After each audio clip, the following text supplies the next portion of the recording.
Back last game of the day. Uh, Hoya Blue come back to beat Who Magic 64-59. Some outstanding guard play on both teams. Ray, just what are your thoughts on the win, the comeback win actually from Hoya Blue? Man, just they showed a lot of poise. It was getting away from uh, who Magic, man, they they went on a little tear. But you point out the guard play, that was huge. Ayinde Hakeem and Jay Heath, who were actually high school teammates, they did that familiarity just shone through, and they kind of they imposed their will on the game. Ayinde Hakeem, he was getting to the basket, putting pressure on Hoop Magic, getting to the free throw line, and Jay, man, he just showed the full arsenal. Yeah, man, that was a good win, and they controlled the game, man, and they were able to pull out the win. Yes, sir. It appeared that Who Magic had the game under control, which they did for most of the game behind Aaron Thompson and from Butler, Paul the Six, and Ronald Polite. Who I expect to do a lot of damage to George Mason this upcoming season. Uh, Out of Oxon Hill, it just seemed like they were controlling the game. They were taking turns scoring, facilitating, getting guys involved or whatnot. But once again, the second half, it seemed like that little 8-minute mark in the second half, teams wake up. And that's when not Aaron Thompson, Jay Heath and the Indiana King, but especially Heath, that's when they just took over. Showed a lot of heart and showed a lot of will to want to win. You know what I mean? And they scored at will, got to the line, turn Who Magic over, got out in transition, and they finished tough basket, got to the free throw line, hit those. Next thing you know, they back on top late in the game, converted, and pulled out a tough win, man. It's just I enjoyed the guard play, man. I really did, especially with these guys kind of knowing each other. Can't forget Khalif Tate.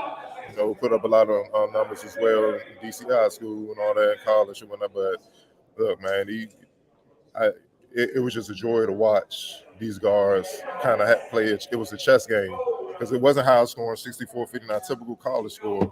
So it came down to decision making and who ran the team best and who made the guys around them better. And when they needed to, who could get the bucket. And um, at the end of the day, Hoya Blue showed they showed that they were a little bit better at that, especially late tonight, man. So with that being said, man, who's your player of the game? I went with Jay Heath, man. He was the one constant for Hoya Blue throughout the game, and his scoring was just, man. He did it in every way. He was getting to the basket, mid range. Hit a couple threes, just under control, and he got to his spots and pretty much did what he wanted, man. And then also during the last stretch, when Hoya Blue had to make a push to get back in the game, he was monumental during that period as well. So yeah, Jay Heath gets play of the game for me. Agree with you. Looking at the box score right now, quick rundown. He had 21 points, and let's see, 21, 12 of those points came in the second half. So that's a hell of a scoring barrage to will his team to win to victory. But that's what he is. He's relentless. He's a relentless attacker. He's been away since high school. I'm not surprised. I've been seeing it for years, man. But against the caliber of guards he was fighting against and battling against, it was an impressive performance, especially coming out the gate, man. So kudos to him. Your X factor. And I mean, we've been talking about the guard play the whole time. So X Factor Ayinde Hakeem. Just once he decided that he was going to put as much pressure on Cool Magic as possible, that's kind of when the game turned for Hoya Blue. Uh, he just whoever was in front of him, they couldn't stay in front of him. He was getting to the line, finishing at the basket, making his free throws, and then his decision making, what he was doing with the ball in his hands as well. Not a lot of careless turnovers. He pushed pace when he needed to. He slowed it down when he needed to, and he was just directing traffic out there, and was able to get his team a victory. It's like that type of poise is immeasurable, man, because if another person is in that situation, instead of them climbing back out the hole, they could just dig themselves deeper, because they don't understand how to control the game like he does. And in a way, he's able to switch gears because I mean he's athletic and fast as hell, but he knows he doesn't have to use that every single time. He picked his spots beautifully, and that was one of the deciding factors in the game.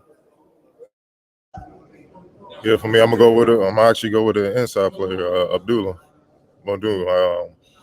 Largo playing the G to Westchester next and whatnot for a little bit.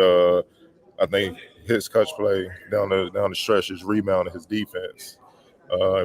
Especially the rebounding, the defense rebounding, which when Who Magic missed, he was gathering all those rebounds, so they didn't get a second crack at it. Otherwise, they would have probably held on for the win. But with him doing that, controlling the boards, and he hit some clutch free throws late in the game to ensure that they win the game. I felt like he's the X factor, especially during that second half comeback, during that second half run, man. Even though he and Allende were doing their thing, if he wasn't controlling the boards, controlling the paint defensively, doing what he needed to do. I don't think they can come back. They may have made it close, got close, but I don't think they would have got over the hump. So, got to show him some love, man. But all in all, man, it was a great first day. Been 3 years too long since Kenner League was here. So we'll be back tomorrow with another not Who Magic, Kenner League show from us at the Focus. Appreciate y'all who tune in throughout the day. See y'all soon.